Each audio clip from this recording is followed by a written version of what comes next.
Algunas escenas de este programa han sido recreadas.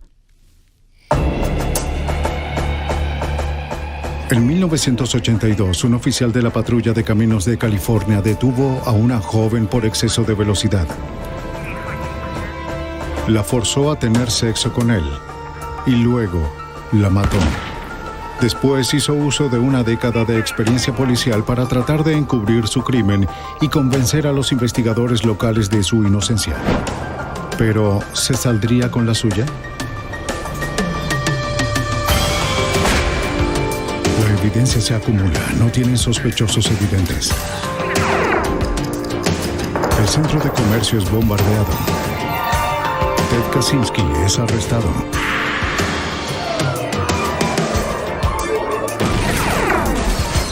Fugitivo a un prófugo. Los archivos del FBI. La sociedad depende de la confianza en la autoridad. Es un sistema que funciona. Y porque funciona, casi no reparamos en él. Si un oficial uniformado exige respeto, cumplimos voluntariamente. Pero si esa confianza es traicionada, y si un policía abusa de su autoridad, George Wolny era ese tipo de policía.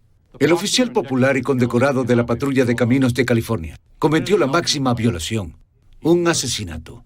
Soy James Carlstrom, exdirector del FBI en Nueva York. Cuando los policías buenos se convierten en malos, todas las fuerzas del orden público se reúnen para reparar el daño y hacer justicia. El caso Wolny probó las capacidades tanto de la estatal como del FBI. Fue un adversario astuto, entrenado en la resolución de crímenes, y supo cómo cubrir sus huellas. Como puedes ver, hay muchos avisos Por encima de la ley. Robin Bishop, de 23 años, salió de su casa en Las Vegas para visitar a un amigo en Los Ángeles. Debe tener buenas condiciones. A ver si da la talla. Robin tenía esperanzas de convertirse en actriz. Su amigo la convenció de que si se tomaba en serio la actuación, tenía que mudarse a Los Ángeles. Robin regresa a Las Vegas para empacar y poder mudarse. Estaba emocionada por su futuro. En Barstow, California, se detiene para llamar a su madre y comprar un sándwich. Al regresar a su auto, cayó bajo la mirada de un depredador, el patrullero de caminos de California, George Wolny. Aunque era oficial muy respetado y miembro de la comunidad, Wolny tenía una historia secreta de detener mujeres por exceso de velocidad y luego pedir tener sexo a cambio de librarse de una multa. La noche del 11 de enero de 1982 no fue diferente. Rápidamente memorizó la marca y el modelo de su auto. También observó la placa de Nevada.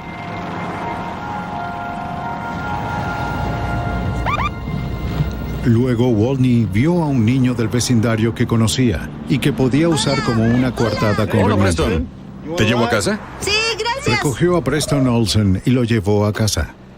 Wolny, quien había ganado un premio como policía del año, era conocido por tales buenas acciones. Los padres de Barstow confiaban en Wolny para vigilar a sus hijos. Cuídese. No hay problema. Dejó a Preston en su casa y saludó a sus padres. En ese momento, la mujer en la que Wolny había fijado su atención ya estaría lejos de la ciudad, en camino hacia Nevada en la Interestatal 15. La autopista, siempre muy transitada, estaba inusualmente tranquila. La interceptó en la autopista solitaria al este de Barstow. Encendió su sirena y luces y la hizo detenerse.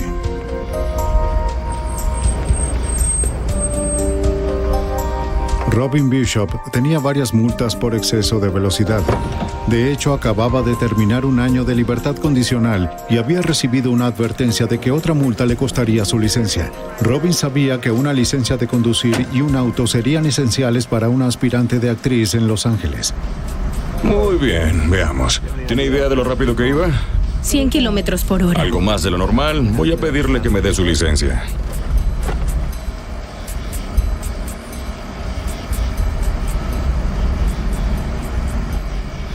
Bien, Robin Bishop.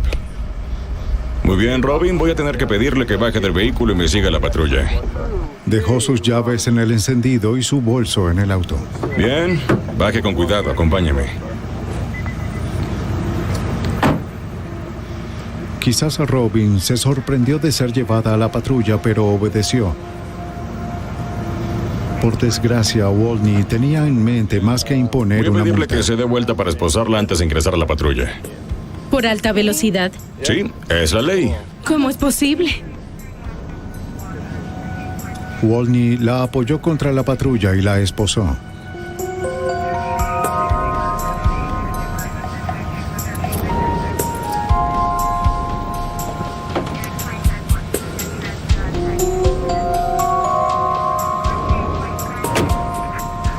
Mientras la dejaba en el asiento trasero, debió haberse sentido confundida y asustada. ¿Por qué las esposas? ¿A dónde pensaba llevarla? Wolney regresó a su auto para tomar su bolso. En ese momento, un auto con un conductor solitario pasó.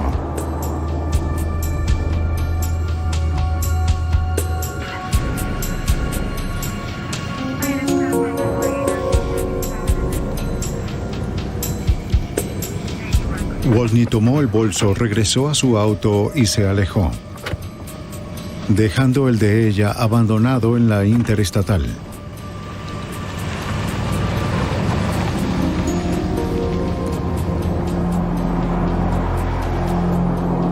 Llevó a Robin a una salida que conducía a un camino poco utilizado, paralelo a la carretera.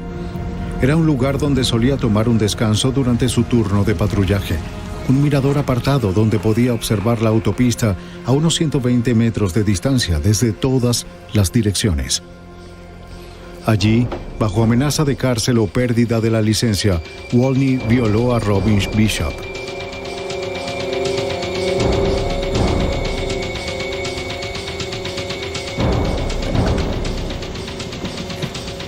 Cuando terminó con ella, solicitó por radio información sobre el auto de Robin, como si hubiera sido abandonado. Sabía que lo vieron caminando hacia el auto vacío de Robin. Quisiera reportar un 2829. Número de matrícula 561 FVD. Fue la primera de muchas mentiras que cubrían sus acciones para el registro oficial. Copiado. Gracias. A sus órdenes.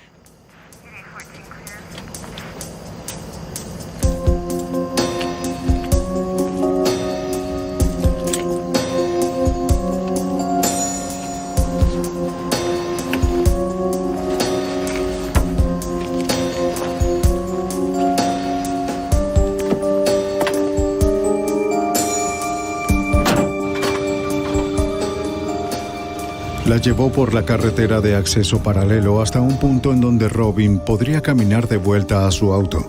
Le quitó las esposas y la dejó salir del auto. Las cosas iban bien para Wolney. Obtuvo lo que quería y solo iba a dejarla ir. Pero mientras se sentaba para ponerse sus botas, algo ocurrió. Quizás la rabia reemplazó al miedo ahora que había sido liberada. Tal vez lo amenazó con delatarlo. Su hermano era un abogado de Nevada. De igual forma era su palabra contra la de él. Pero entonces, mientras estaba de pie junto a su vehículo, de pronto lo iluminaron las luces del auto del ayudante del alguacil que pasaba. Quizás el ayudante observó la patrulla de Wolney desde la autopista cercana. Wolney no sabía si lo había reconocido. De pronto las amenazas de Robin se hicieron más reales. ¿Cómo iba a explicar su presencia en la carretera de acceso? En un momento de pánico, el oficial George Wolney decidió silenciar a Robin. Así que Wolney tomó una decisión final e irrevocable. Ahora ya no había manera de distanciarse de la chica muerta. Desesperado, ideó un plan. Llamó a la operadora y reportó haber encontrado un cadáver, un posible suicidio. Sabiendo que tenía minutos antes de que llegaran otros oficiales a la escena, buscó debajo de su cabeza la bala que la mató. Como evidencia, la bala tenía el poder de destruirlo, pero no tenía orificio de salida.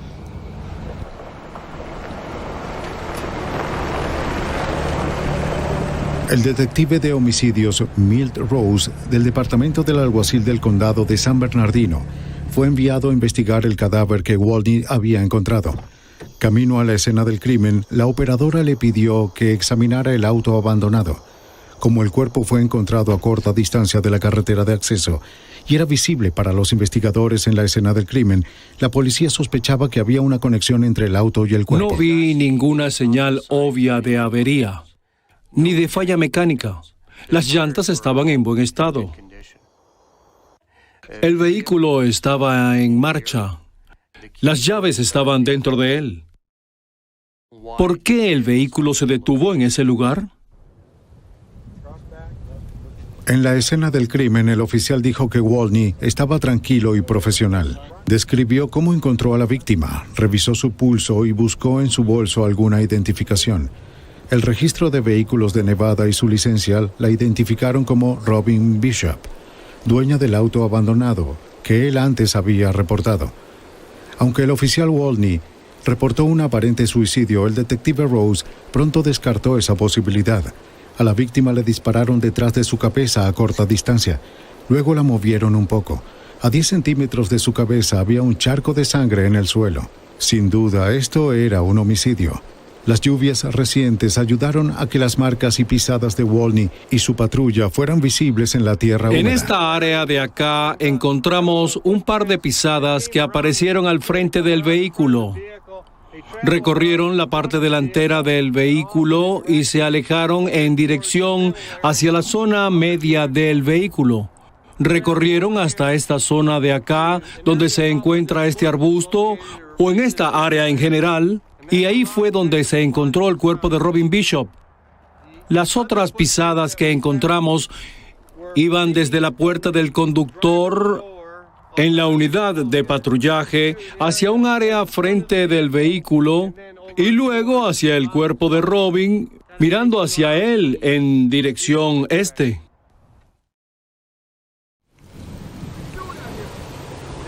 El primer oficial que llegó a la escena del crimen criticó a Walney por la cantidad de pisadas que había dejado, una clara contaminación en la escena del crimen y un extraño descuido. Tenías que haber sido más cuidadoso. Tienes razón.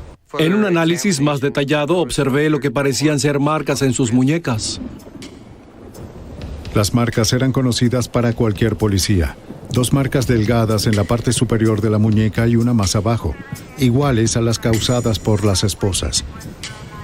Luego, cuando el detective Rose examinó el contenido del bolso de la víctima, no encontró señales de robo, pero la licencia y el registro del vehículo estaban encima de los demás artículos del bolso, como si los hubiesen mostrado a alguien y luego arrojados con prisa en la cartera.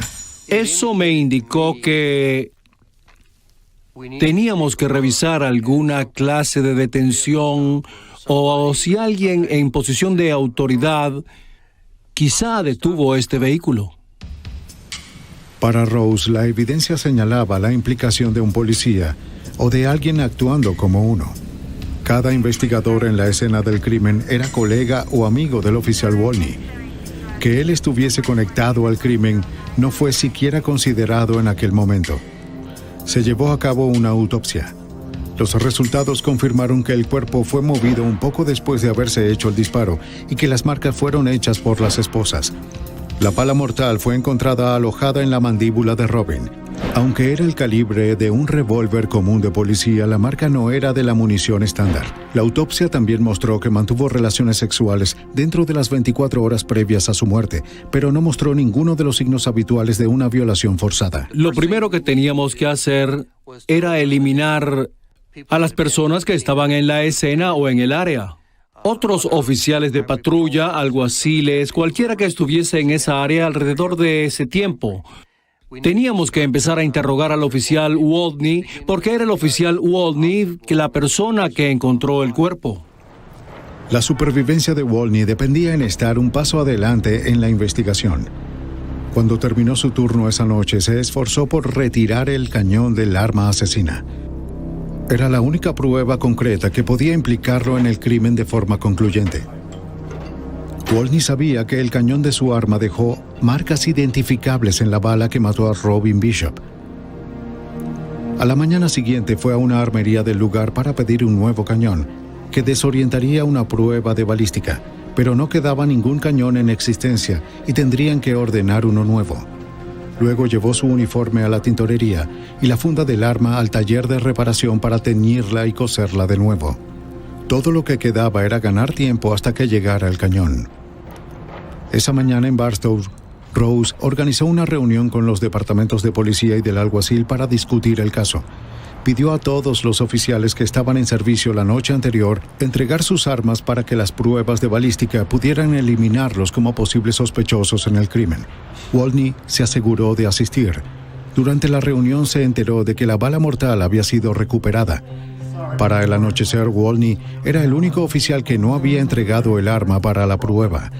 Los detectives fueron a su casa y le pidieron su revólver de servicio.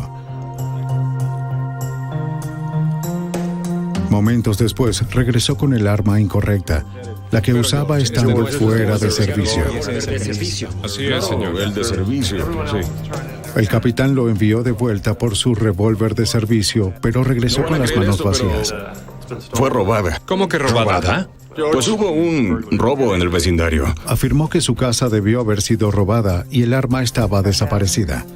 La historia sonaba dudosa, pero como Wolny era un oficial de la patrulla de caminos de California, el detective Brian English del departamento del sheriff del condado de San Bernardino estuvo inclinado a creerle. Sentí cierta empatía por él porque buscábamos, en mi opinión, pruebas para demostrar que él no lo hizo, que fue un criminal.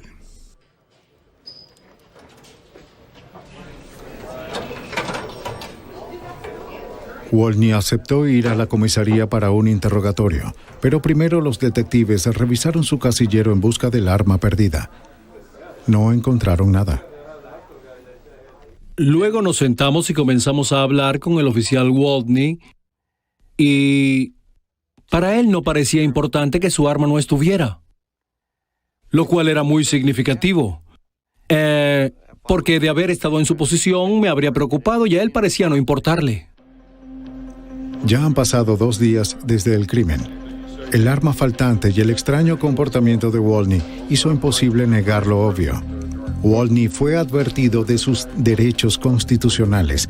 Aunque esto lo convertía en el principal sospechoso en el caso, no existían suficientes evidencias para poder arrestarlo. Insistiendo en su inocencia, Wolny aceptó que su entrevista fuese grabada. No hay problema. Dijo que hizo su ronda habitual patrullando la interestatal el 11 de enero. Luego de cenar, recogió a un joven que conocía, Preston Olsen, a quien vio caminando solo a casa. Aquí traje a este jovencito. Luego de dejar a Preston en su hogar a las 8:50 de la noche, estaba de vuelta en la interestatal. Alrededor de las 9:15 encontró el carro abandonado, hizo una revisión del auto robado, luego viró hacia la carretera de acceso. Al ver una figura pálida se detuvo. Era el cuerpo de la víctima, Robin Bishop. Su comportamiento no era normal para una persona que había sido acusada de cometer un crimen de ese tipo. Si hubiera sido yo, no hubiese hablado con ellos, les hubiera dicho que lo probaran, hubiese estado muy molesto, furioso. El oficial Wolny insistió varias veces en hacer la prueba del polígrafo. Reafirmó su declaración y luego respondió una serie de preguntas críticas, incluyendo la pregunta directa: ¿asesinó a Robin Bishop? No. El investigador no pudo encontrar ninguna señal de engaño en la prueba del polígrafo. Wolny acababa de superar otro obstáculo en su encubrimiento. Nosotros trasladamos a George a la estación Barstow de vuelta a la de San Bernardino para más preguntas. En ese momento, George nos dio permiso para revisar su casa.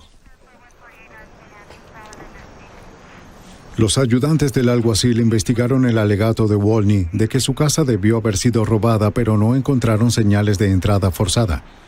Luego los detectives de homicidios comenzaron su trabajo. Al amanecer encontraron el armazón de un revólver Magnum Smith & Wesson, modelo 19357, dentro de la camioneta de Wolny. El armazón estaba muy dañado, con marcas de herramientas.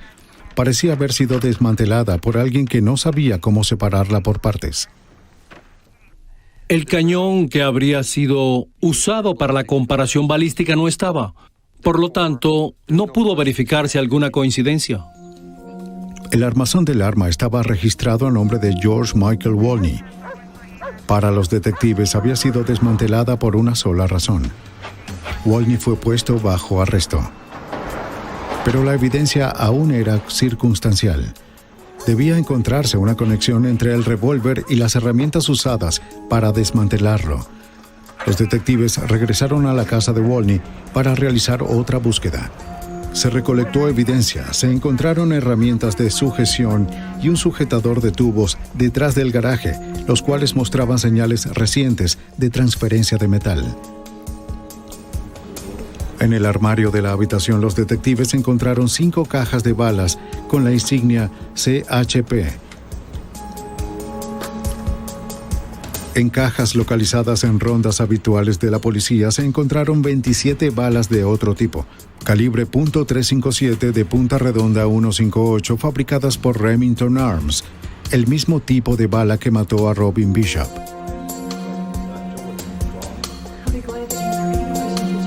La esposa de Wolny estaba muy impresionada e incrédula. Al preguntarle, ella aseguró una y otra vez a los detectives que George no estaba actuando de forma extraña o de alguna otra manera. Era un buen esposo y un buen padre para sus hijos. Fantástico y un padre muy amoroso. La noticia sobre el arresto de Wolny sorprendió a la pequeña comunidad de Barstow. Sus compañeros lo conocían y respetaban desde hacía décadas. A pesar de la considerable evidencia contra Wolny, no eran capaces de aceptar su posible culpabilidad. Resulta dramático y emotivo que algún oficial de la ley sea acusado de cometer un asesinato. La mayoría conocíamos a George y no podían creer que George Wolny hubiese hecho algo tan terrible. Recuerdo que un par de oficiales muy cercanos a él lloraban cuando los entrevisté. No querían creer que George lo hubiese hecho. Incluso los investigadores tuvieron problemas para enfrentar la conclusión que se vieron forzados a llegar. Yo creí que él no lo había hecho, no pudo hacerlo, era un patrullero. Pero la evidencia seguía creciendo. Se encontró semen en el asiento trasero de la patrulla de Wolny y en los pantalones de Robin. El asistente del alguacil Roger Kaufman, quien había estado fuera de la ciudad los días siguientes al crimen y supo del arresto de Wolny, presentó un informe crucial. Describió que conducía por la misma área de la escena del crimen cerca de la hora del asesinato. Desde la interestatal divisó las luces encendidas de un auto en el acceso poco usado. Al iluminar con sus luces el auto, vio a un oficial parado a un costado, pero conducía muy rápido como para identificarlo. Unos minutos después, escuchó a Wolny muy molesto reportando un posible suicidio por la radio. Le sorprendió escuchar a Wolny, un hombre conocido por ser muy firme, sonando tan agitado, pero no había pensado en el incidente hasta que se enteró del arresto. A medida que avanzaba la investigación, se volvió evidente que Wolny usó sus conocimientos del procedimiento investigativo para frustrar los esfuerzos de los detectives para reunir pruebas en su contra. Su uniforme había sido lavado, la funda había sido teñida y cosida para una supuesta próxima inspección. Cualquier evidencia de sangre o tejido transferidos desde el arma había sido destruida. Sus pisadas alteraron la escena del crimen. Cuando los detectives interrogaron a los dueños de armerías en la zona, bajo la teoría de que Wolny pudo haber tratado de comprar un cañón de reemplazo para su revólver de servicio, nadie recordó haberlo visto en sus tiendas. Luego de varios meses de investigación interna, Wolny fue despedido de la patrulla de caminos de California. Bien, adiós. Ahora convencidos de que cometió el peor crimen posible, los detectives aún no podían probar de que Wolny mentía. Su esposa y amigos aún lo apoyaban firmemente. 9 meses después comenzó el juicio con la abogada acusadora Betty Kennedy, confiada en que la considerable evidencia, aunque circunstancial en su mayoría, era lo suficientemente fuerte para resultar en una condena rápida. En su declaración de apertura, el abogado defensor George Porter le dijo al jurado que George Michael Wolny había sido víctima de una trampa hecha por alguien de su propio departamento. Alguien detuvo a la señorita Bishop, como demostraría, pero no fue George Wolny. La defensa produjo un testigo clave, el ferroviario Dennis Glover, quien testificó que pasó al lado del auto vacío de Robin Bishop en la carretera esa noche. Un auto de color claro estaba estacionado a 15 metros detrás de él. Glover le describió al jurado como un hombre que llevaba una linterna, se acercaba al auto de Bishop. Sin embargo, su descripción parecía eliminar a Wolny como el hombre que vio.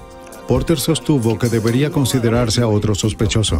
La fiscalía construyó una cronología precisa y elaborada para el jurado, desde la última llamada de Robin a su madre en Barstow hasta la llamada por radio de Wolny informando el hallazgo de su cuerpo.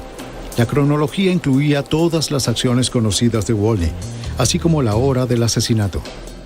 La fiscalía creía que su caso era a prueba de balas, líneas de tiempo, la recogida del niño Olsen, el avistamiento del ayudante del alguacil, las llamadas por radio, todo. Pero el abogado de Wolny contraatacó al producir docenas de testigos, colegas patrulleros y amigos cercanos que testificaron sobre su carácter e historial impecables.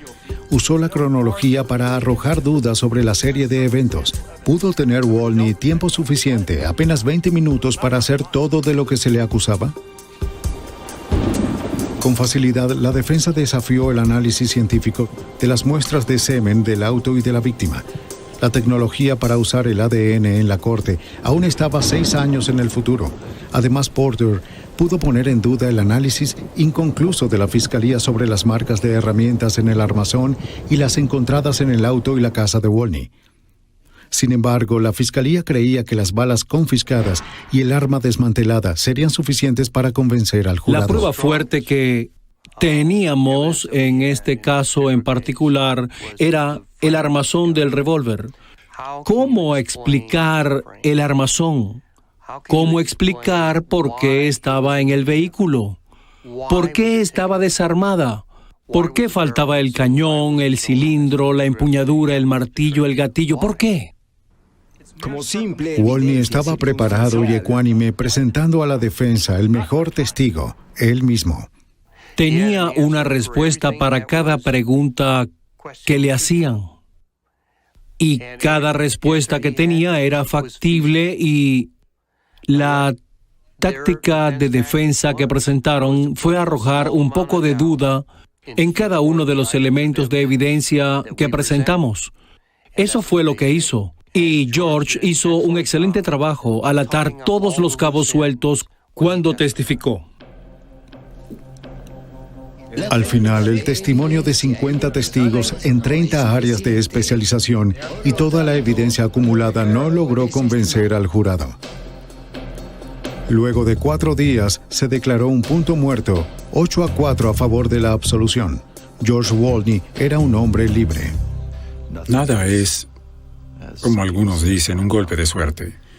Y nunca sabes qué dirección tomará el jurado.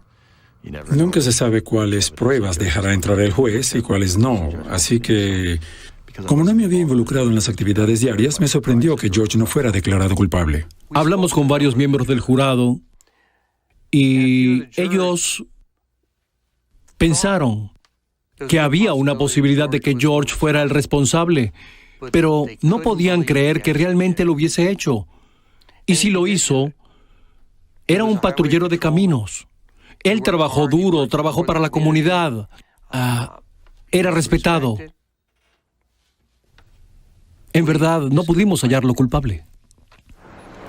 Aún creyendo que George Wolny era culpable, los fiscales estaban decididos a obtener una condena. En menos de un año después de la anulación del juicio, Wolny fue juzgado de nuevo en la Corte Superior, pero con poca evidencia nueva presentada, el juicio terminó en otro punto muerto, 7-5 a favor de la absolución. George Wolny de nuevo salió libre y aparentemente fuera del alcance de la ley. Sorprendido, y me quedé sentado durante varias horas pensando, repitiéndome, ¿qué podríamos haber hecho para cambiar el resultado? ¿Qué podríamos hacer cuando hubiese otro juicio? Argumentando hostigamiento aparente, el juez negó a los fiscales un tercer juicio. Parecía que George Wolny no podía ser llevado ante la justicia en la ciudad de Barstow. Sentimos, y estaba convencido de que George mató a esa dama. Y necesitábamos a alguien que viniera y enjuiciara a George. Él tenía que pagar por lo que pasó. Desde el momento del arresto de Wolny, el FBI observó con mucho interés este caso. Cada vez que un homicidio involucra a un policía, el FBI sigue de cerca la investigación. Luego de que Wolny fuera absuelto por segunda vez, hubo una enorme presión pública para encontrar la verdad sobre el homicidio de Robin Bishop. La oficina del FBI en Los Ángeles decidió que era hora de intervenir. El FBI sabía que George Wolny no podría volver a ser juzgado por el homicidio de Robin Bishop en el estado de California, pero en una corte federal podría ser acusado de violar sus derechos civiles. Al asesinar a Robin Bishop mientras estaba en servicio, George Wolny había cometido un delito federal. Al quitarle la vida, había violado sus derechos civiles. Esto nunca se había litigado antes en un juicio criminal, pero el FBI y los fiscales federales creían que el homicidio de Bishop constituía un caso perfecto de prueba. El caso fue asignado al agente especial Michael Randolph. Wolny era como un lobo en un corral de ovejas. La policía no sabía que él era el asesino. Él era la persona que había cometido el asesinato, por lo que se mantendría un paso delante de ellos, destruyendo la evidencia. Y esta es una razón significativa por la que los lugareños no tuvieron éxito en el enjuiciamiento. No se dieron cuenta de a quién enfrentaban. Revisando a fondo las fotos de la escena del crimen, una fotografía captó la atención del agente Randolph. Esta mostraba el contenido del maletero de la patrulla de Wolny la noche del asesinato. En ella vio una pequeña caja de municiones. Envió las fotos para que fueran ampliadas y analizadas. El laboratorio del FBI nos notificó que el análisis fotográfico reveló que se trataba de una caja de municiones de Magnum 357, la que, de hecho, era una munición ilegal del tipo que Wolny había testificado que no llevaba la noche del homicidio. También creemos fue la misma caja de munición que se encontró en su casa. El agente Randolph acababa de atrapar a George Wolny en su primera mentira. Sabíamos que había mentido sobre algo en 2 juicios locales, así que tenía que haber otras cosas sobre las que había mentido. Trabajando de cerca con el Departamento del Alguacil de San Bernardino y la Patrulla de Caminos de California, el agente Randolph comenzó a reexaminar todas las pruebas de los 2 primeros juicios. En lugar de manejarlo como otra investigación criminal habitual, le dimos un enfoque más exhaustivo, como el que se le dio al vuelo 800 Nueva York-Roma de TWA. Cada remache debía ser analizado, cada roca estudiada. Los laboratorios del FBI y los agentes de campo reexaminaron con cuidado las montañas de informes, transcripciones, fotografías y evidencia física. Los objetos claves que se utilizaron y se enviaron de vuelta al laboratorio incluían el armazón del arma. La policía local había recuperado el armazón y le habían realizado el análisis de marcas de herramientas, pero no pudieron determinar quién la había desarmado.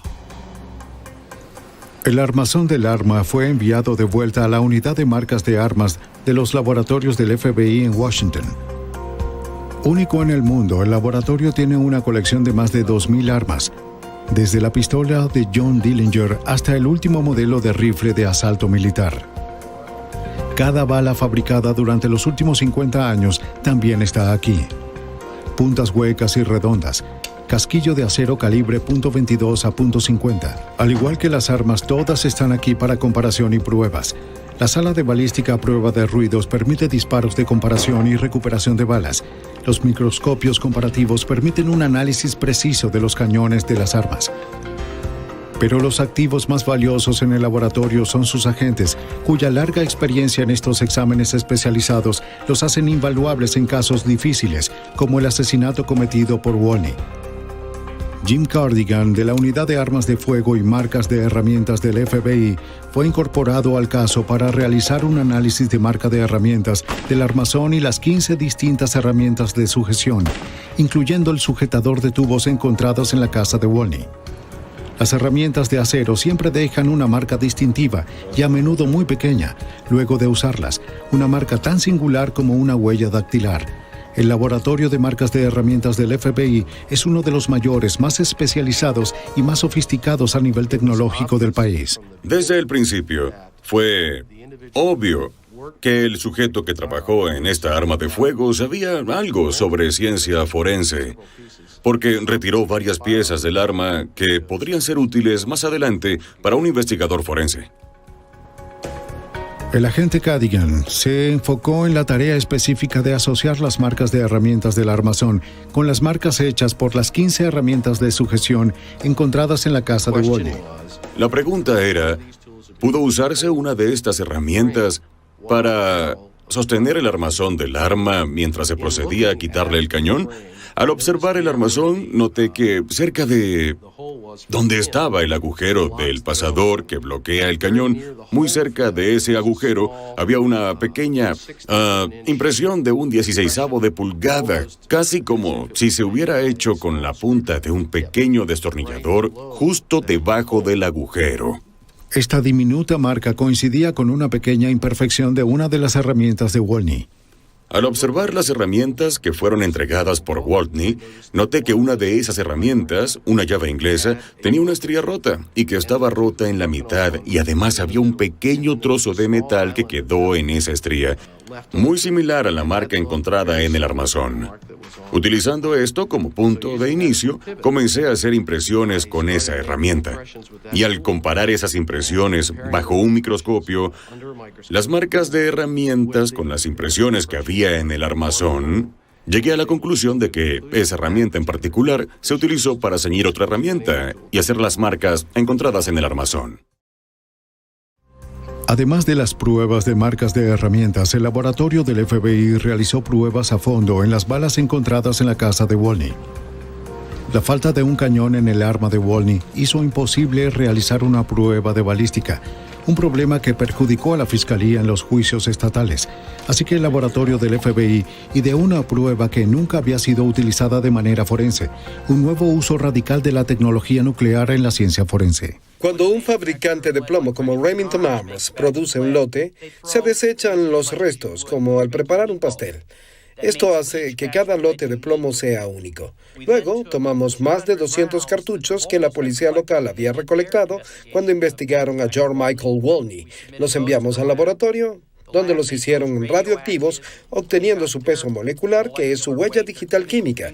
Y he aquí que encontramos alrededor de 27 cartuchos, con una coincidencia exacta con el plomo extraído de la cabeza de nuestra víctima. Las muestras en el reactor absorben neutrones y se vuelven radioactivas. Se mide esta radioactividad, lo que arroja una lectura precisa de los elementos químicos en el plomo de la bala, una huella digital atómica. Las pruebas de radioactividad fueron indiscutibles. Cada una de las 27 balas encontradas en el armario de Wolny, balas que él declaró bajo juramento que no eran suyas, provenían del mismo lote del plomo de la bala que mató a Robin Bishop. El laboratorio del FBI trabajó para establecer una coincidencia definitiva entre el armazón del arma de Wolny y su llave inglesa, y entre la bala mortal y las balas encontradas en su casa. Además, el agente Randolph construyó retratos psicológicos no solo de George Wolny, sino también de Robin Bishop. Era importante que el jurado federal la percibiera como una verdadera víctima. Robin Bishop fue violada por alguien a quien le enseñaron a respetar y confiar, un oficial de la ley. Esto hizo muy sencillo entender la falta de fuerza, de violencia, que se hizo evidente en la escena del crimen, aparte del trauma. Ella fue obediente porque respetaba la autoridad. Fue el tipo de ciudadana que se detuvo, abrió su cartera y entonces él se la llevó. Ella fue esposada porque pensó que debía recibir una multa, ¿saben? Eso la convirtió en una víctima. De la misma forma, el FBI examinó cada aspecto de los antecedentes de Wolny para comprender su comportamiento en relación a las mujeres. Al interrogar a una mujer que admitió tener una aventura con Wolny, se conoció que lo encontraba en su lugar habitual a lo largo de la carretera aislada para tener sexo. La misma salida a la carretera de acceso donde había llevado a Robin Bishop. Se contactó a todas las mujeres que recibieron citatorios de Wolny en los últimos 2 años y surgió un patrón. Dese la vuelta. Voy a esposarla para que entre. Cerca de una docena de mujeres afirmaron que Wolny les había citado para tener relaciones sexuales o les había tocado de forma provocativa. Esto nos indicó que no era un asalto sexual aislado del señor Wolny. Era un tipo de patrón de comportamiento. Al ponerse su uniforme, se volvía un depredador hacia las mujeres. Esa fue nuestra conclusión. Los testimonios de los testigos de los juicios estatales de nuevo se examinaron con cuidado en busca de discrepancias que llevaran a brechas en el caso. En algunas instancias el FBI luchó con fuerza con el peso de la autoridad federal. Muchos testigos se mostraron reacios. Tenían miedo. Es una comunidad pequeña, todos se conocen y tuvimos que hacerles saber que una investigación federal no es un asunto local que desaparece como polvo en el viento, que estaríamos aquí hasta que el caso se resolviese. Esta persistencia llevó a uno de los avances más cruciales en el caso. Los detectives de la oficina del alguacil de San Bernardino habían entrevistado a los dueños de las armerías de Barstow en busca de indicios de que Wolny pudiera haber intentado comprar un cañón de repuesto para su revólver de servicio el día después del crimen. Ninguno afirmó haberlo visto. Buen día, señor. Somos agentes del FBI. Uno de los entrevistados fue el señor William Addington, dueño de la tienda de armas Powderhorn. Él había negado durante ambas investigaciones del juicio que George Wolny había estado en su tienda el día después del homicidio.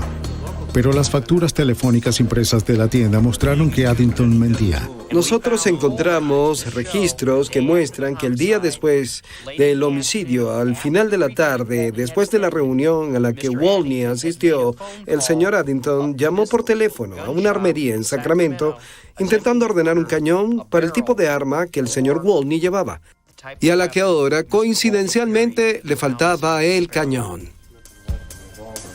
Confrontado por el FBI con esta prueba, Addington admitió que Wolny había estado en su tienda tratando de comprar un cañón para su revólver el día después del homicidio de Robin Bishop.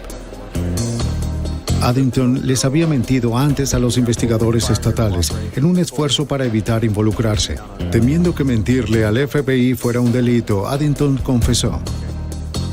Al revisar la cronología de los eventos, el FBI descubrió que Wolny había creado una coartada falsa para encubrir su visita a la armería y al taller de reparación donde la funda había sido teñida y limpiada, afirmando estar en servicio en esos momentos. La historia de Wolny se venía abajo. Pero la parte más importante de la cronología que revisó el FBI fue la recogida y entrega del niño del vecindario Preston Olsen. El problema con esa historia fue que nadie se sentó a hablar con Preston Olsen. Él testificó en los dos juicios y confirmó lo que Wolny estaba diciendo. Pero cuando el FBI revisó los hechos con Preston y su madre, minuto a minuto se dieron cuenta de que el oficial Wolny había salido de la casa del niño media hora antes de su testimonio original. ¿Pudiste ver qué hora era exactamente? Preston nunca tuvo un reloj ni calculó el tiempo. Y nadie había hecho un análisis con él de la cronología. Esta nueva información y el resultado de la revisión de la cronología fue uno de los avances más importantes del FBI en el caso. Nos detuvimos y no había nada de tráfico. No podía ya cambiar su historia. Se quedó encerrado entre dos juicios locales con la cronología local. Por lo que la cronología era muy significativa. Había una media hora para la que no había explicación. Con la cronología actualizada, el oficial Wolny tuvo tiempo suficiente de 20 a 40 minutos para detener a Bishop, esposarla, obligarla a tener sexo con él y luego dispararle. Wolny sabe que ella tiene una matrícula de otro estado. Es una joven rubia y atractiva. Él se dirige a la carretera, espera un par de minutos y luego la sigue. Finalmente, se contactó al doctor Edward Blake de Asociados de la Ciencia Forense para examinar de nuevo las muestras de semen de los dos primeros juicios. Antes del uso del ADN en juicios criminales, el uso del semen como evidencia era problemático. Pero el FBI sintió que aún podría haber una forma de usar lo que tenían. Wolny se había hecho una vasectomía y la había revertido. ¿Había alguna forma de usar esta información para identificar y hacer coincidir su semen con la muestra encontrada en la escena del crimen? Los fiscales federales le preguntaron al Dr. Blake, un médico serólogo forense, si había nuevos avances científicos que pudieran ayudar en la investigación. Él me dijo, la ciencia avanza con el tiempo, ¿cierto, Dr. Blake? Tal vez haya algo que usted estuviese dispuesto a investigar al respecto. Y respondí, conozco a varias personas involucradas en trabajos sobre fertilidad y uno de los aspectos que interviene en este caso es la idea de que el señor Wolny se sometió a una vasectomía y la había revertido. El Dr. Blake supo por colegas de la Universidad de California que revertir una vasectomía a veces puede causar la producción de anticuerpos de antiesperma. El cuerpo reacciona ante los espermatozoides que se filtran en el torrente sanguíneo como si fueran gérmenes invasores. El fenómeno es muy inusual y probablemente podría usarse como un indicador en el líquido seminal. Envió las muestras de Wolny al laboratorio de la Universidad de California. Descubrimos que esos fluidos no solo contenían los anticuerpos de antiesperma, sino que los anticuerpos estaban presentes en niveles muy altos. Y eso aportó el impulso para poder explorar la evidencia. El Dr. Blake se enteró de una prueba nueva utilizada en los estudios de fertilidad. Se llamaba prueba de estudio de conteo inmunológico y pudo detectar la presencia de anticuerpos de antiesperma en las muestras de la escena del crimen. Como este tipo de pruebas nunca se había utilizado antes en la corte, el Dr. Blake grabó la prueba en un video para mostrarla al jurado en el juicio. En definitiva, se prepararon extractos tomados de los pantalones que se encontraban en el cuerpo de Robin Bishop. Eran muestras que se habían tomado del asiento de la patrulla y que se prepararon para su estudio. Ambas muestras fueron analizadas para detectar la presencia de anticuerpos de antiesperma y en ambas muestras se encontraron anticuerpos de ese tipo. Durante los 6 meses de investigación del FBI, todas las pruebas que se reexaminaron y todos los testimonios de testigos nuevos dieron lugar a una certeza fundamental para los agentes especiales que trabajaban en el caso. Ya teníamos al sujeto indicado y lo atraparíamos. George Wolny regresaría a la corte. George Michael Wolny fue acusado por un gran jurado federal por violar los derechos civiles de Robin Bishop y fue arrestado.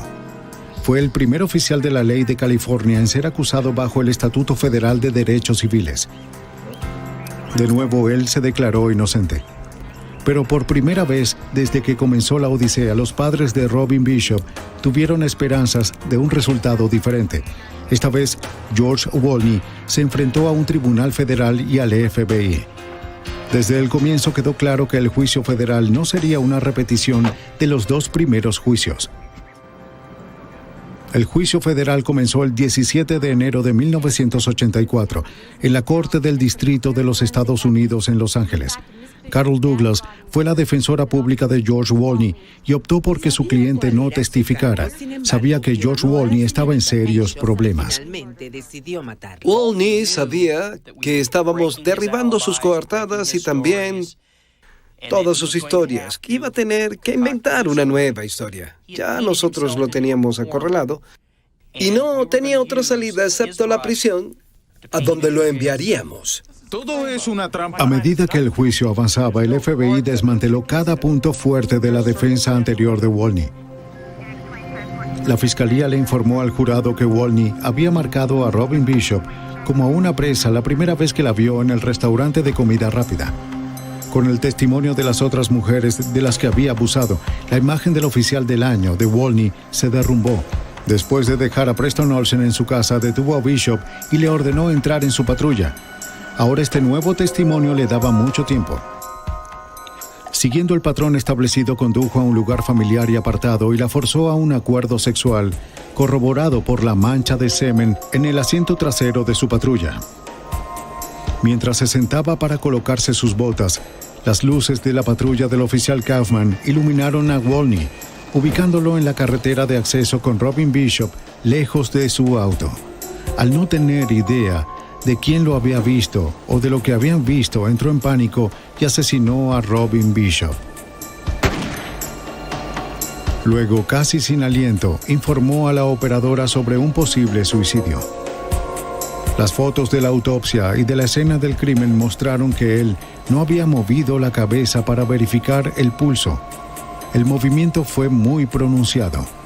Era que buscaba desesperado la bala que la mató. Una de tantas acciones con las que trató de encubrir su crimen.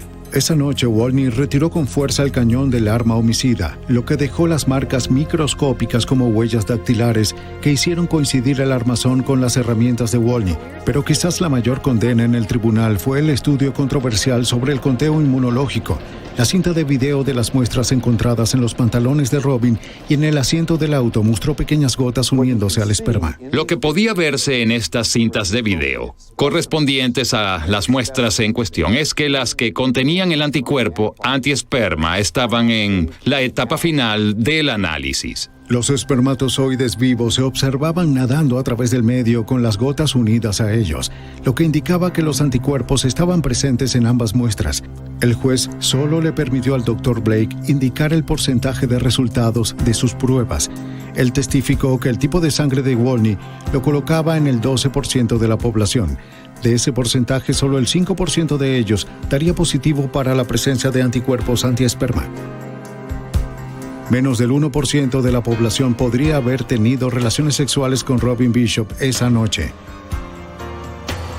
Por más que la defensa pudiera argumentar que el resto de la evidencia era circunstancial, la evidencia científica era abrumadora.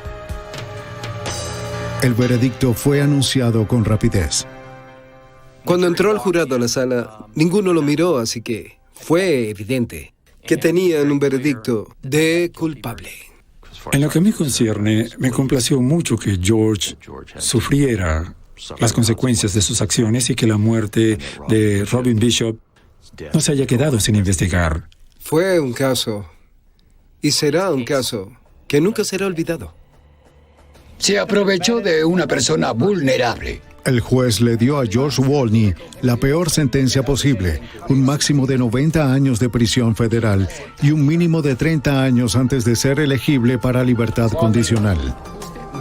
12 años después, George Wolny murió en prisión de un infarto. Hasta el final afirmó que era inocente y que había sido víctima de una trampa.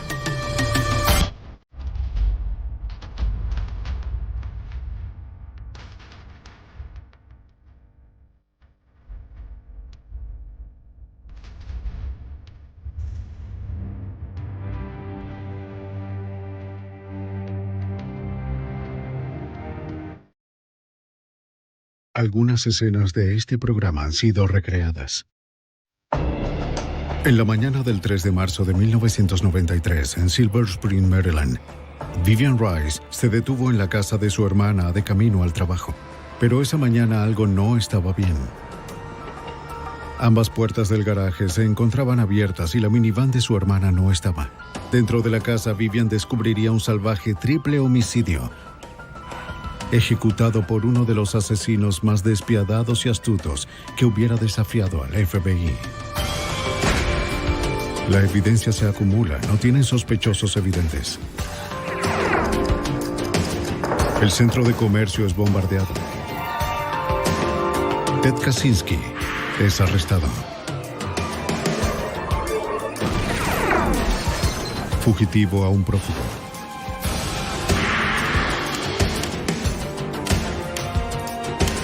Los archivos del FBI. 3 personas fueron halladas asesinadas en su casa. Parecía un robo que había salido mal. Pero un crimen como este merecía mayor atención. El sospechoso que más se beneficiaba por estas muertes también tenía la coartada perfecta. Una prueba fotográfica de que estaba a más de 4.000 kilómetros cuando se cometió el crimen. Soy James Castro, exdirector del FBI en Nueva York. Nuestro trabajo, encontrar las grietas en las coartadas más sólidas. En este caso, tuvimos un trabajo hecho a la medida para nosotros. El sicario. Un oficial de la policía del condado de Montgomery, Maryland, respondió a la llamada frenética a emergencias de Vivian Rice. Encontró una víctima femenina muerta, justo detrás de la puerta principal. También encontró una segunda mujer muerta. y a un niño, asesinado al parecer en su cama. Sí, tengo 3 víctimas aquí. Necesito detectives, técnicos forenses también. Durante el día y la noche, los investigadores registraron la escena buscando evidencias y revisaron con minuciosidad dentro y fuera de la casa. Pronto identificaron a todas las víctimas. Mildred Horn era una madre divorciada de 43 años, empleada como azafata de American Airlines. Había recibido 3 disparos en la cabeza. Su hijo tetrapléjico de 8 años, Trevor, quien requería cuidados las 24 horas, parecía haber sido asfixiado. La policía lo encontró desconectado de su respirador. Y a la enfermera de Trevor, Janice Saunders, de 38 años, le habían disparado 2 veces, en el cráneo y en el ojo. Los técnicos forenses comenzaron a trabajar de inmediato. Fueron cuidadosos, pero había poca evidencia que recolectar. Encontraron un fragmento deformado de una bala en la madera a un lado de la ventana de Trevor. Los investigadores tomaron hisopos, recolectando con cuidado muestras de sangre para hacer pruebas de ADN, pero la sangre solo coincidió con el ADN de las víctimas. Con tan pocas evidencias que condujeran a los investigadores a un sospechoso, los técnicos buscaron pistas con mayor ahínco, recolectando cualquier cosa que pareciera prometedora. Fuera de la casa, los investigadores encontraron una lima de metal.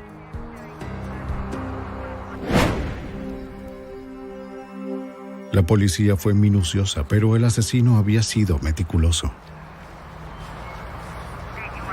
El detective de homicidios Craig Wittenberger, del condado de Montgomery, Maryland, nombrado como investigador principal, luchó para darle sentido al caso con 3 víctimas indefensas, sin motivos aparentes y pocas pistas.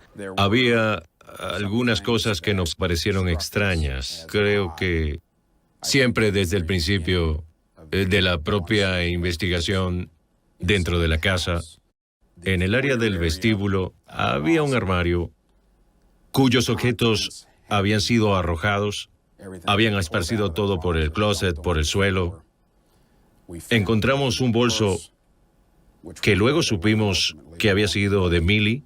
Encontramos muchos equipos electrónicos también de sonido, televisores, mucha joyería, pieles que dejaron ahí sin tocar, lo cual de nuevo parecía extraño. Si esto se trataba de un robo que salió muy mal, algo tenían que llevarse. De hecho, la minivan de Mildred no estaba en el garaje como su hermana había notado. Pero pronto la encontraron, no muy lejos de la casa.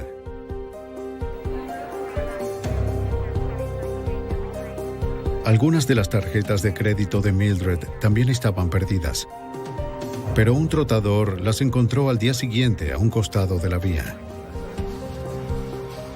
Los investigadores ahora daban por descartado el robo como un motivo. En cambio, se preguntaron si los objetos perdidos eran un intento deliberado del asesino para despistarlos.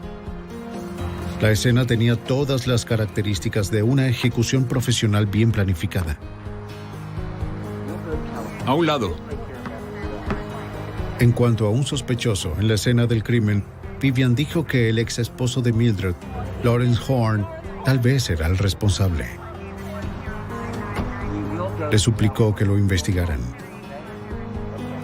Él pronto se convirtió en el principal sospechoso.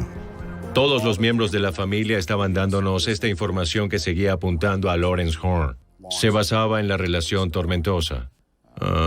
En una relación muy tormentosa e inestable que Millie y Lawrence Horn habían tenido por muchos años. Danny, ¿podrías preparar esta batería con el número 5 para mí, por favor? Los investigadores descubrieron que entre los años 60 y 70, Horn había sido un productor e ingeniero de grabación importante para Motown Records, acreditado con muchos hits, entre ellos Shotgun, de Junior Walker y de All Stars. Se casó con Mildred, una azafata, en 1973. Luego se mudó con la Motown de Detroit a Los Ángeles. Bien, hagamos una prueba. Pero cuando la fortuna de la compañía menguó, también lo hizo la suya. 3. Él y Mildred se divorciaron en 1987, pero sus problemas continuaron. Tal como el fiscal adjunto de Maryland, Bob Dean, pronto descubrió. Investigamos a Lawrence Horn en el juzgado aquel día. En particular, nos fijamos en el estatus de sus pagos de manutención y cualquier otro aspecto civil de la batalla civil con su esposa. Lo habían declarado en desacato hace algunos meses por no pagar $18,000 en manutención infantil. Pero al revisar más registros de la corte, los investigadores descubrieron que el 3 de marzo, el día de los asesinatos, el panorama financiero de Horn había mejorado considerablemente. Con la muerte de su esposa e hijo, heredaría $1.7 millones. El dinero provenía de un acuerdo por mala praxis concedido a Trevor cuando una operación de rutina lo dejó con daño cerebral. Ante la muerte de Trevor, el acuerdo también detallaba a sus beneficiarios. Los beneficiarios de Trevor eran obviamente su madre y su padre, y esos eran Millie y Lawrence. Si Millie moría, Lawrence recibía todo. ¿Es usted la señora Horn? A petición del detective Wittenberger, el Departamento de Policía de Los Ángeles contacta a Lawrence Horn a pocas horas de los asesinatos. Lawrence, creo que es mejor que vengas. ¿Qué ocurre? Lo ubicaron en la casa de su madre. Señor Horn. La policía informó a Horn de los asesinatos y se sorprendieron ante su respuesta. Oh, por Dios. Soy un sospechoso. No, señor. El comportamiento del señor Horn fue muy extraño. Fue tan extraño que los oficiales de policía comenzaron a tomar nota desde el principio.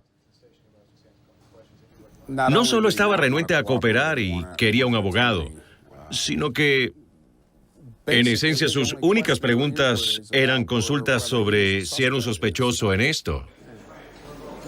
Por favor, siéntese aquí. La policía lo llevó a la estación para hacerle más preguntas. Le preguntaron dónde había estado durante el momento del crimen. Les dijo que estuvo con su novia Shira Bogan y describió sus actividades. Más tarde fue interrogada y corroboró su historia. Estaba en casa. Yo estaba en casa. Si Horn o alguien que había contratado habían cruzado las fronteras estatales para cometer el crimen, habría violado el Estatuto de Viaje Interestatal para ayudar al crimen organizado, un delito federal bajo la jurisdicción del FBI. Ahora el FBI entraba en escena. Un crimen atroz dejó sorprendida a la tranquila comunidad de Silver Spring, Maryland. Un triple homicidio que acabó con la vida de un niño tetrapléjico, su madre y su enfermera. Con el sospechoso principal a más de 4,000 kilómetros en Los Ángeles, surgió la posibilidad de hacer una investigación interestatal. Los detectives locales llamaron al FBI. Está bien, hasta luego. El agente especial Ed Roach dirigió el caso. ¿Y las fotografías que hemos encontrado? El caso se convirtió en una investigación de costa a costa, ya que el sospechoso principal estaba viviendo en Los Ángeles para ese momento. Así que involucramos a la división del FBI en Los Ángeles.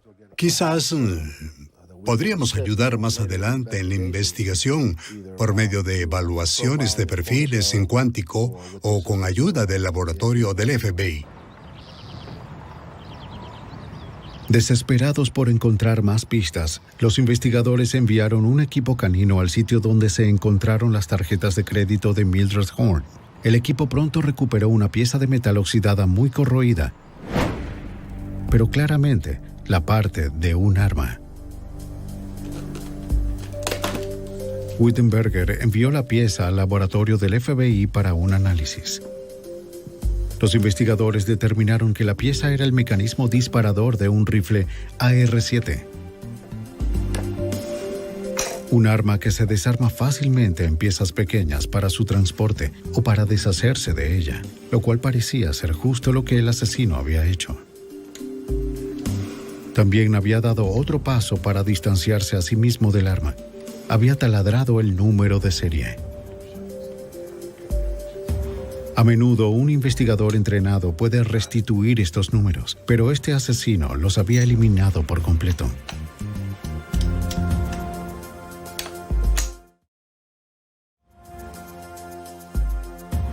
Otro experto en armas de fuego determinaría por cuánto tiempo había permanecido el arma a un lado de la vía. Los análisis mostraron que la corrosión era consistente con el tiempo transcurrido desde que habían ocurrido los asesinatos, así que era muy probable que esta fuera el arma homicida. Mientras que el laboratorio del FBI procesaba la pieza del arma, los investigadores en Maryland entrevistaban a Tiffany Horn, la hija de 18 años de Lawrence y Mildred. Era estudiante de la Universidad Howard en Washington, D.C. Le hicieron una prueba de rutina con el polígrafo, la cual pasó con facilidad.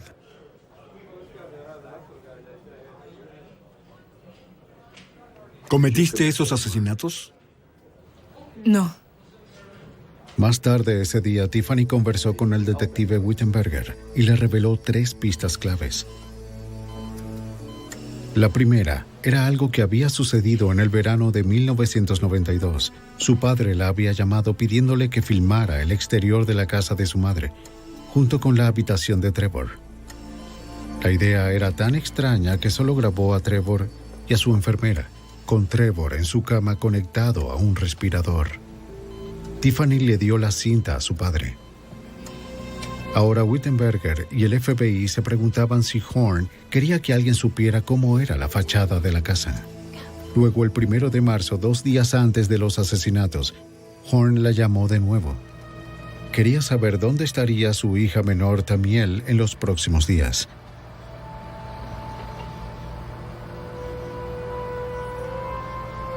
Tiffany le dijo que Tamiel iba a estar con su tía Vivian la noche del 2 de marzo, porque su madre saldría en un vuelo temprano en la mañana del 3 de marzo. Eso hizo pensar a los investigadores que Horn ya tenía conocimiento de cuándo iban a ocurrir los asesinatos.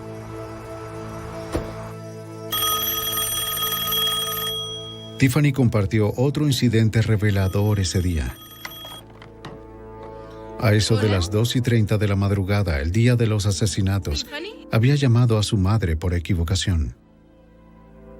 Tiffany se equivocó al marcar el número. Quería llamar a su novio. Está bien, adiós. Se disculpó y colgó.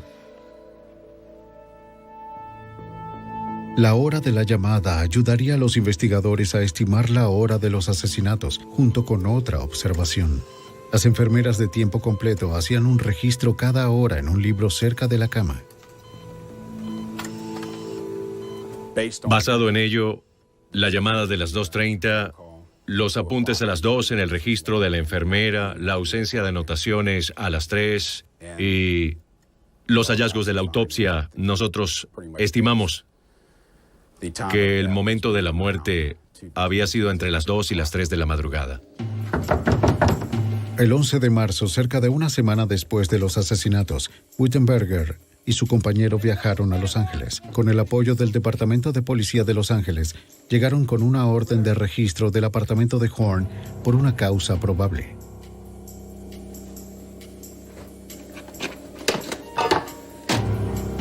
Se llevaron cientos de audios y grabaciones en video. La policía también encontró computadoras, documentos personales, libretas telefónicas, estados bancarios y registros telefónicos. Correcto. Sí, creo que nos va a tomar de 2 a 3 horas. De vuelta en la estación, los investigadores comenzaron la ardua tarea de revisar todo lo que habían encontrado. Imprimieron cientos de páginas provenientes de los discos duros de las computadoras de Horn. Descubrieron que había escrito notas a mano en los documentos relacionados con el acuerdo monetario de Trevor. Las notas confirmaron lo que ya sospechaban. Horn sabía muy bien qué podría ganar en el caso del fallecimiento de su hijo y estaba al tanto de las implicaciones legales del acuerdo.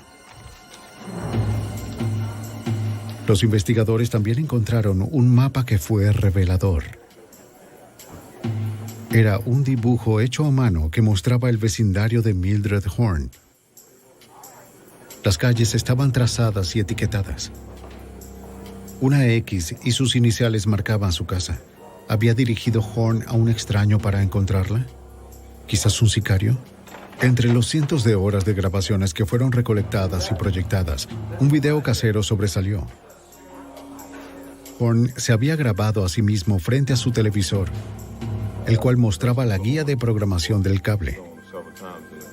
El canal mostraba claramente la fecha y la hora. 11:45 de la noche, 2 de marzo de 1993, hora de California.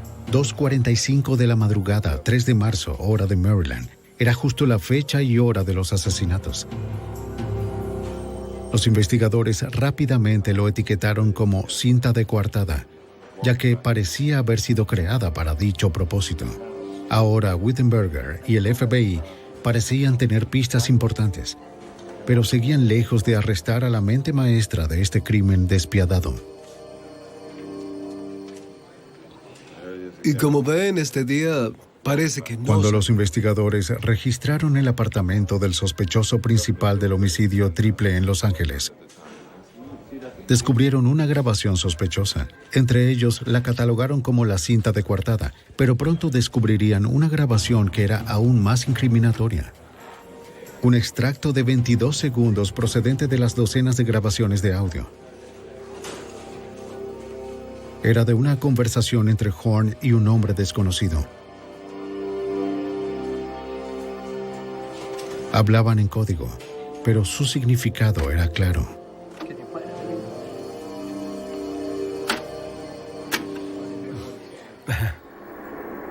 ¿Puedes hablar? No. De acuerdo. Está bien, estoy sentado allí. ¿Puedes? Pude tomar una foto de él, ¿entiendes? ¿Entiendes? Allá, pero no pude. El ruido, ¿entiendes lo que digo? No pude tomar las otras, no lo hice, no quería ir al frente. Después de escuchar eso, pensamos que el señor Horn estaba en Los Ángeles en ese momento. También pensamos, luego de escuchar esa conversación, que tal vez era el individuo que había cometido los homicidios. ¿Quién hacía la llamada? Con la ayuda del FBI, los investigadores solicitaron a AT&T los registros telefónicos de todas las llamadas desde la residencia de Lawrence Horn desde una semana antes de los asesinatos hasta una semana después. La mayoría no tenía importancia, pero 4 llamadas de larga distancia destacaron. 2 habían sido hechas días antes de los asesinatos desde un teléfono público en Detroit. Las otras 2 fueron hechas a tempranas horas del 3 de marzo desde teléfonos públicos cerca de la casa de Mildred Horn, una fuera de un restaurante Denny's y la otra desde un Days Inn. La llamada desde Denny's se había hecho a la casa de Lawrence Horn a las 5:12 de la mañana, hora de Maryland, pocas horas después de los asesinatos.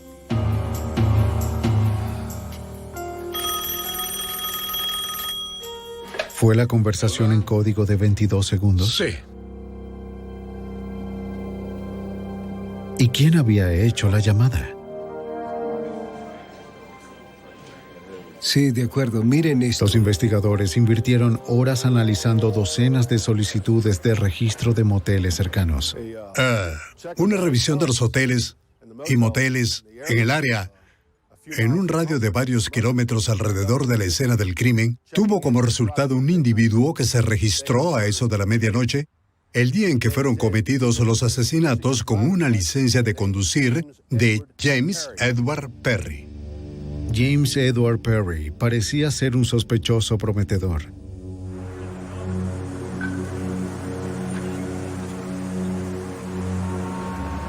Con los orígenes de Lawrence Horn en la industria musical en Detroit y la llamada desde esa ciudad en sus registros telefónicos, quizás había una conexión.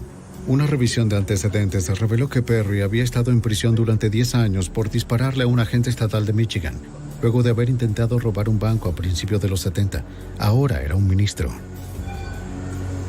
Alegaba que era capaz de escoger los números ganadores de la lotería. Las personas lo llamaban para pedirle su consejo. Tenía tarjetas de presentación y folletos que entregaba diciendo ser, como mencioné, un ministro, creo, si mal no recuerdo, se hacía llamar el apóstol James. Mientras los investigadores descubrían más sobre Perry, Wittenberger detectó otro rastro. En los registros telefónicos de Lawrence Horn, notó que algunas llamadas se habían realizado con una tarjeta telefónica. Solicitó los registros. El nombre en la tarjeta era de Camila McKinney. Los agentes del FBI fueron a la dirección de Camila. En su lugar encontraron a Marcia Webb, quien resultó ser la prima de Lawrence. Dijo que Horn le había pedido que solicitara la tarjeta alegando que la necesitaba por negocios. Ella inventó el nombre de McKinney. Pensaba que sus problemas previos de pago podrían impedir que obtuviera una tarjeta.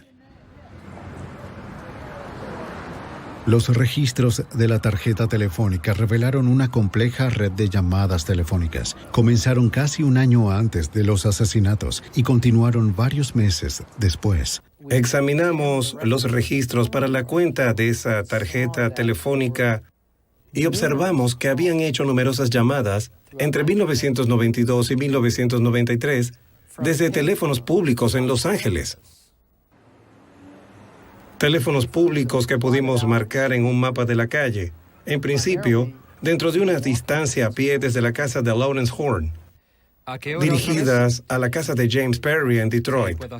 Del mismo modo, hubo numerosas llamadas desde el 92 hasta 1993 provenientes de teléfonos públicos en varias partes de Detroit, sobre todo en el lado este donde James Perry vivía, hechas a la casa de Lawrence Horn en Hollywood. Nos dimos cuenta que Perry estaba ansioso por el resto de su pago y asumimos que Jordan estaba esperando su botín por la herencia de su hijo. Pero si parecía que los investigadores al fin se habían sacado la lotería, el premio seguiría fuera de su alcance. Conectar a los sospechosos con las llamadas requería un trabajo arduo de investigación, registrar la fecha y el número telefónico donde cada llamada había sido hecha y recibida, y luego intentar poner en la escena a los sospechosos. Horn y Perry habían cubierto sus rastros con un entramado de engaños. Los investigadores no sabían por dónde continuar y su frustración empezó a surgir. Comenzó con un ritmo en extremo, muy acelerado. Todo aquello era muy intenso. Se trataba de un caso de asesinato con un perfil muy alto. Todo, como ya dije, sucedía muy rápido. Luego, de pronto, se detuvo. La investigación comenzó a detenerse porque todo había cambiado de pronto y nos zambullíamos solo en la documentación. Casi se convierte en un caso de investigación de seguimiento por documentos. Pero Wittenberger y el FBI se mantuvieron sobre el rastro como sabuesos, y a finales de septiembre de 1993 estaban acorralando a James Perry. Comenzaron una vigilancia 24 horas al día, 7 días a la semana. Teníamos a la Policía Estatal de Michigan y al FBI. Ambas agencias acordaron mantenerlo bajo vigilancia en un esfuerzo cooperativo. Fue durante una semana en septiembre que vimos que James Perry pasaba el rato con un sujeto en particular. No sabíamos quién era, hasta que verificamos la matrícula de su auto. Este hombre se llamaba Thomas Turner. Una verificación de antecedentes mostró que Turner, de 52 años, era un camionero por contrato. Lo más significativo fue que era otro de los primos de Lawrence Horn, quien también era un buen amigo de Perry. Los dos se habían conocido en prisión 13 años antes, cuando Perry estaba cumpliendo sentencia por un incidente de tiroteo con un agente de la policía, y Turner por robar un banco. Identificar a Turner significaría un cambio importante para el caso.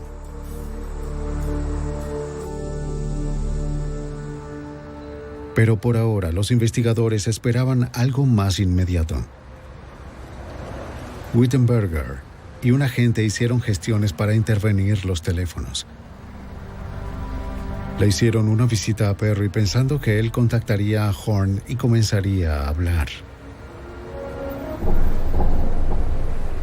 Los investigadores hablaron brevemente con Perry, pero admitió que estaba en Maryland el 3 de marzo.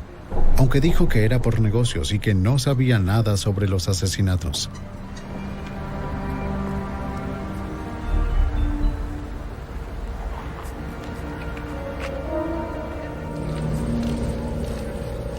En septiembre de 1993, después de semanas de lucha por una autorización de la corte para intervenir el teléfono de Horn, los agentes finalmente obtuvieron la autorización.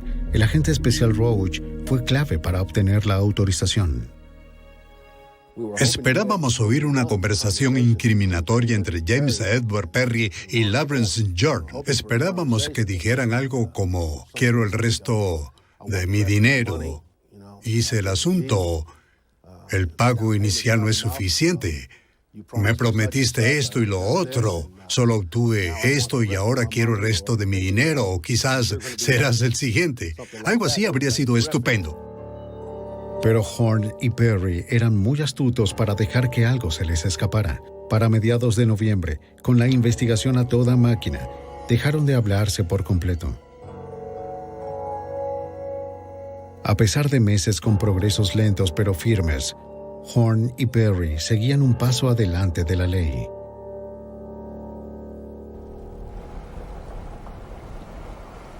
La investigación del FBI de costa a costa de un triple asesinato cometido en Maryland había dejado a los agentes con dificultades para hacer la conexión entre Lawrence Horn de Los Ángeles y James Perry de Detroit con el caso. Los investigadores sabían que los dos hombres conversaban entre ellos, pero no sabían cómo. ¿Estaban usando al ex compañero de prisión de Perry, Thomas Turner, como intermediario? El FBI obtuvo la autorización para intervenir el teléfono de Turner. ¿Sí? Esa era la clave. Tanto Horn como Perry hablaban a menudo con Turner, y este transmitía los mensajes entre ambos, pero eran cuidadosos de no usar un lenguaje que pudiera incriminarlos, y una vez más los agentes se encontraron realizando la vieja rutina. Monitoreaban y registraban cientos de llamadas para luego tratar de hacer las conexiones entre los interlocutores. Una vigilancia estaba teniendo lugar de forma activa. Era una vigilancia física en Los Ángeles, hecha sobre Lawrence Jordan, mientras que al mismo tiempo la división de Detroit llevaba a cabo una vigilancia electrónica y física sobre Thomas Turner y una vigilancia sobre James Edward Perry. Al igual que antes, hacían pocas conexiones entre llamadas e interlocutores, pero en su mayoría el proceso parecía una prueba de resistencia y dedicación.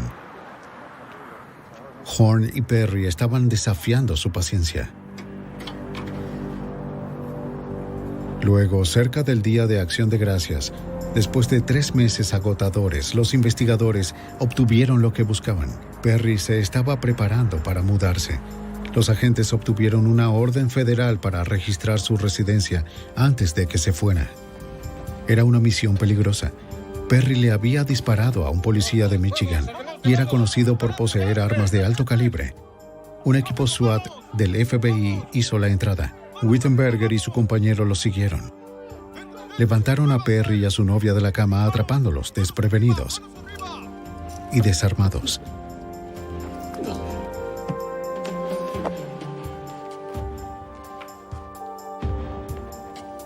Entonces comenzaron a registrar la casa. La policía recolectó cintas de videos, estados bancarios y otros documentos. Gran parte de lo que encontraron parecía extrañamente fuera de lugar para estar en la casa de un llamado ministro. Había reliquias vudú, revistas Soldado de Fortuna y libros sobre temas como investigaciones criminales, manejo de heridas por arma de fuego o interpretación de manchas de sangre como evidencia. Los investigadores también esperaban probar que Perry había comprado los libros. Llamaron a las editoriales obteniendo solo una respuesta de Paladin Press. Un cheque cancelado probaba ser el punto de inflexión en este caso. Perry había ordenado 2 libros de Paladin Press cerca de un año antes de los asesinatos. 2 publicaciones escalofriantes: Sicario, un manual para contratistas independientes, y cómo construir silenciadores desechables. Cuando uno lee estos libros es muy inquietante observar la cantidad de similitudes y paralelismos entre el libro Sicario y lo que había ocurrido en la casa de Millie aquel 3 de marzo. Al fin las piezas comenzaban a encajar. Lo de la minivan perdida de Mildred tuvo explicación. Perry la había usado para regresar a su auto rentado, el cual había estacionado a cierta distancia de la escena del crimen, como recomendaba el libro. Las tarjetas de crédito encontradas por un trotador en una vía cerca de la casa también tuvieron sentido. Decía que si se quería hacerlo parecer un robo, había que desordenar la casa, tomar algunos objetos y arrojarlos a un lado del camino. Indicaba que se lanzaran las partes del rifle a un lado de la vía. Otro detalle que recomendaba el libro era tomar una lima estrecha y pasarla a través del barril del rifle, y una lima estrecha se encontró en el patio con depósitos químicos consistentes con la pólvora residuales del arma de fuego. El libro también sugería utilizar un rifle AR-7, el tipo de arma cuyo mecanismo disparador ya había sido encontrado. Del mismo modo, los investigadores determinaron que la única bala encontrada en el cuarto de Trevor era de calibre 22, popular entre los asesinos. Las de calibre 22 se deforman al entrar en el cuerpo humano, así que es difícil hacerlas coincidir con un arma. También son pequeñas, discretas y de bajo costo. En enero de 1994 hubo otro gran descubrimiento en el caso. Luego de meses de presión de Wittenberger, una citación del gran jurado al fin hizo que arrestaran a Thomas Turner. Acordó hablar a cambio de inmunidad.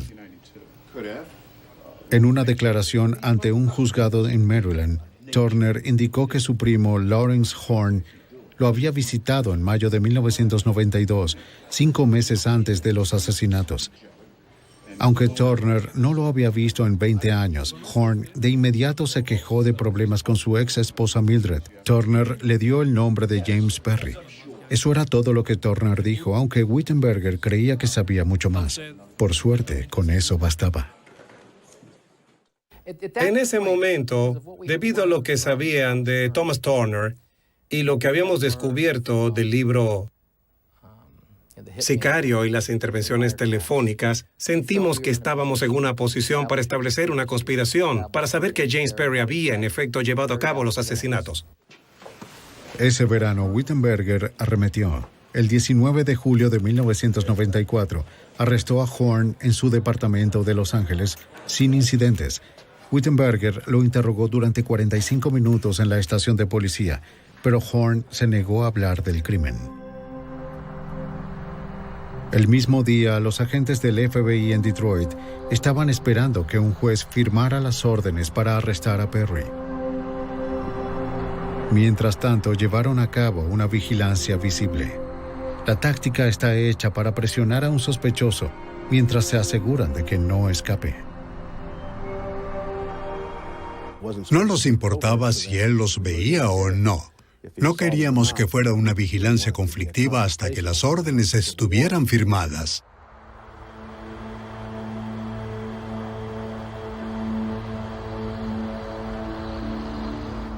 Una vez terminadas las órdenes, los agentes podrían arrestar a Perry. Hasta ese momento solo podrían seguirlo abiertamente, a sabiendas de que él sabía que estaban allí. No iban a perderlo de vista ni un momento. Perry empezaba a molestarse cada vez más. El FBI no se detuvo. Parecía que Perry se preguntaba qué estaba tratando de hacer el FBI, aunque se veía más irritado que preocupado.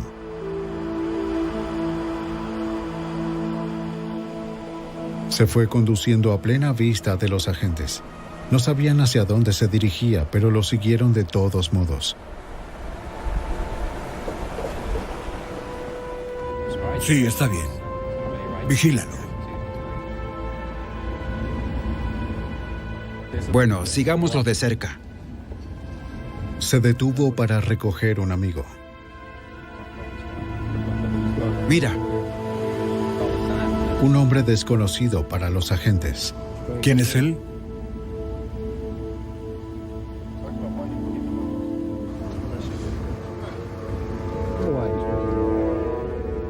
Ambos se fueron en el auto de Perry, con la unidad de vigilancia cerca de ellos. Bueno, continuemos detrás de ellos.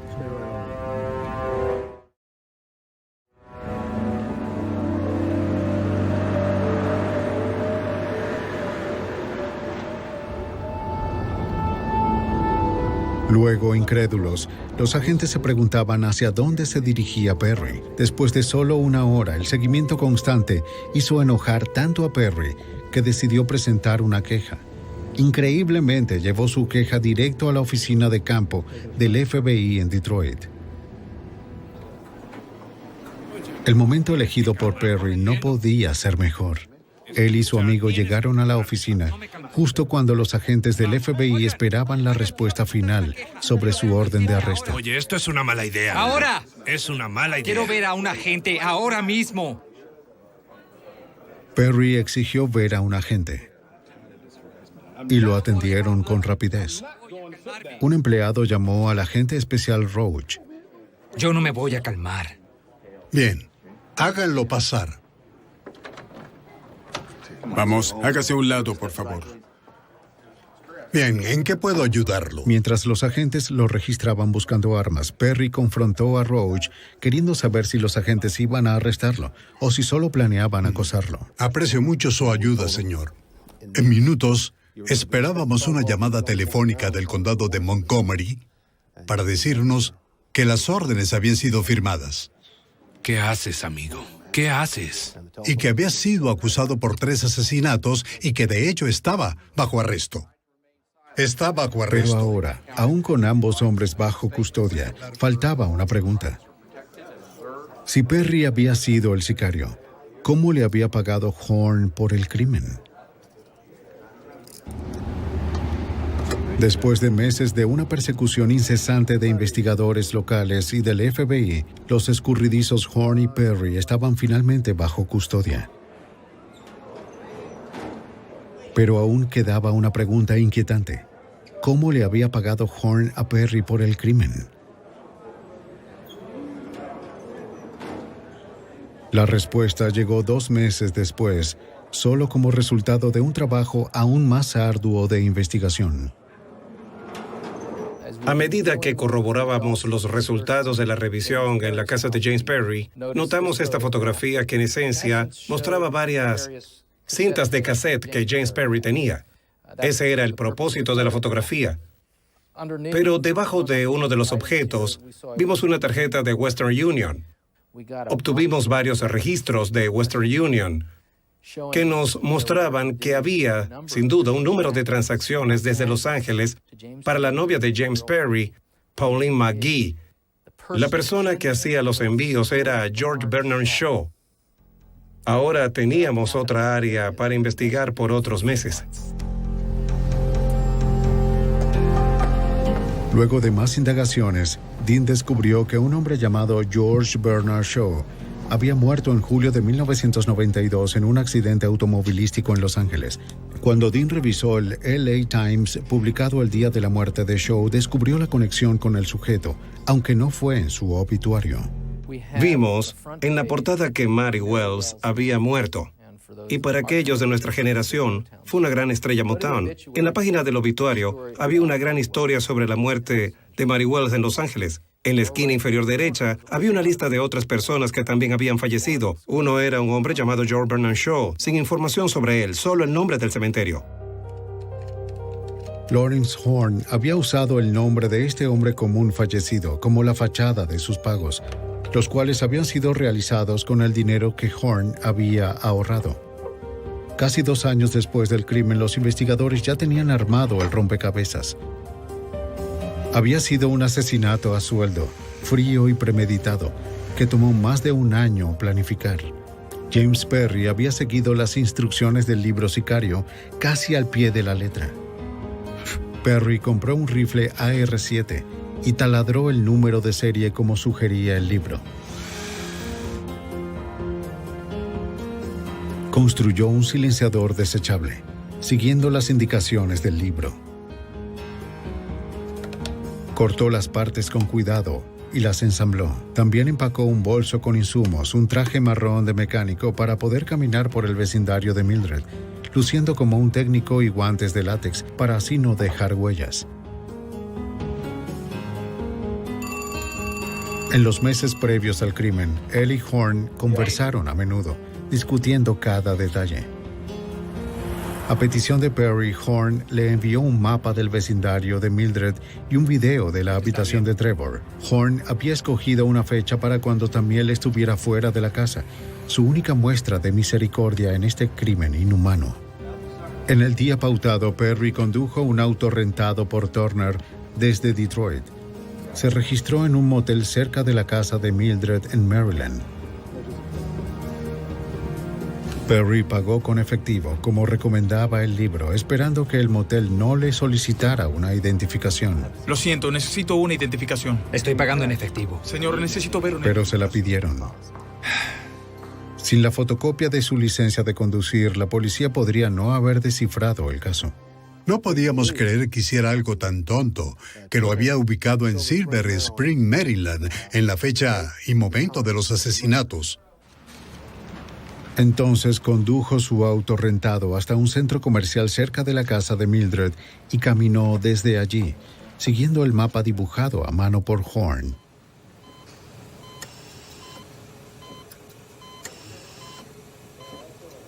En la casa, desprevenida, la enfermera Janice Saunders hizo un apunte a las 2 de la mañana en su registro médico junto a la cama de Trevor.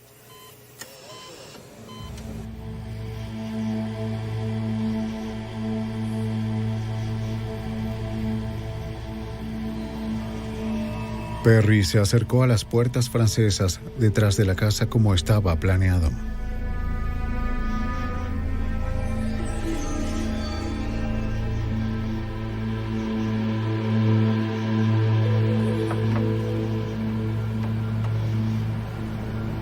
Aunque estaban cerradas, las puertas se abrieron con facilidad.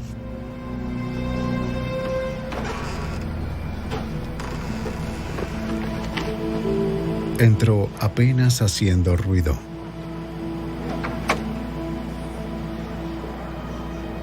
Dentro armó su rifle y el silenciador casero.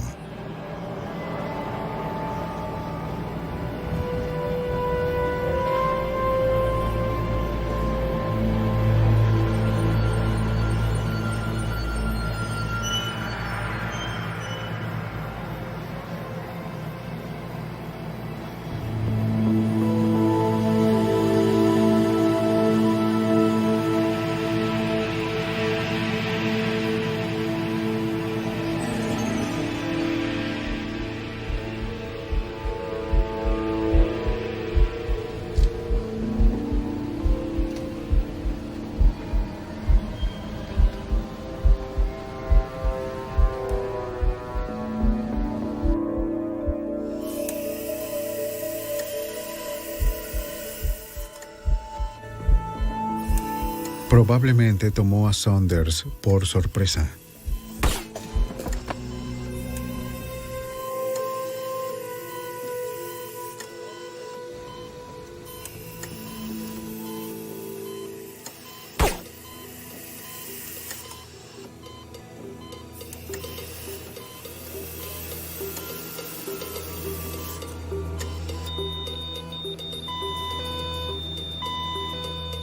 Pero cuando el niño dejó de respirar, la alarma médica habló por él. Arriba, su madre se despertó.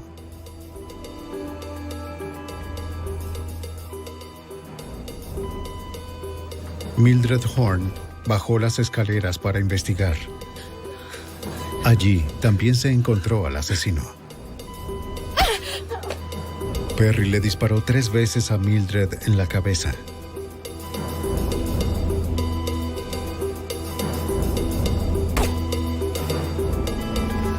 Luego, Perry desordenó la casa para que pareciera un robo que había salido mal. Como indicaba el libro, tomó las tarjetas de crédito de Mildred, pero al parecer el sonido persistente de la alarma médica inquietó incluso a este asesino calculador. Se apegó a las instrucciones del manual. En su salida taladró el barril del arma usando una lima para burlar las pruebas de balística como señalaba el libro. Para escapar con rapidez condujo la minivan de Mildred hasta donde estaba estacionado su auto rentado. En el camino arrojó las tarjetas de crédito de Mildred y las partes del arma, aunque solo fue encontrado el mecanismo disparador. De acuerdo, está bien. Estoy sentado allí. ¿Puedes? Pude tomar una foto de él, ¿entiendes? ¿Entiendes? Allá, pero no pude... El ruido, ¿entiendes lo que digo? No pude tomar las otras, no lo hice, no quería ir al frente. Fue un caso que pudo resolverse gracias a una investigación muy exhaustiva de cada pista posible, de cada pista imaginable, y literalmente pasamos 1 año y medio o 2 trabajando solo en este caso. En septiembre de 1995, 2 años y medio después de los asesinatos, James Perry fue llevado a juicio en Maryland. Bob Dean fue el fiscal especial por su conocimiento íntimo del caso. Perry recibió una sentencia de por vida por conspiración y 3 sentencias de muerte por los asesinatos. Esas sentencias fueron cambiadas a sentencias de por vida. Perry no tiene posibilidades de salir bajo libertad condicional. Nunca ha admitido haber cometido los crímenes. El juicio de Lawrence Horn comenzó ese abril en una corte abarrotada de Maryland. Enfrentó los mismos cargos que Perry. Gran parte de la misma evidencia fue usada. Otra vez Bob Dean participó como fiscal especial. Luego de 5 semanas, el juzgado encontró culpable a Horn de todas las acusaciones. No mostró emoción alguna, y tal como Perry, nunca confesó el crimen. El 13 de mayo, Horn recibió 3 sentencias de muerte sin posibilidad de libertad condicional. Apeló una vez y le fue negada. Creo que tanto el señor Horn como el señor Perry hicieron un muy buen trabajo planificando esto. Y estuvieron muy cerca de salirse con la suya. Habría una victoria agridulce adicional para las familias de las víctimas. Luego de los asesinatos, introdujeron una demanda federal en contra de la editorial de Sicario, un manual técnico para contratistas independientes. A finales de mayo de 1999 ganaron la demanda, incluyendo un acuerdo multimillonario y la promesa de que el editor dejaría de vender el libro.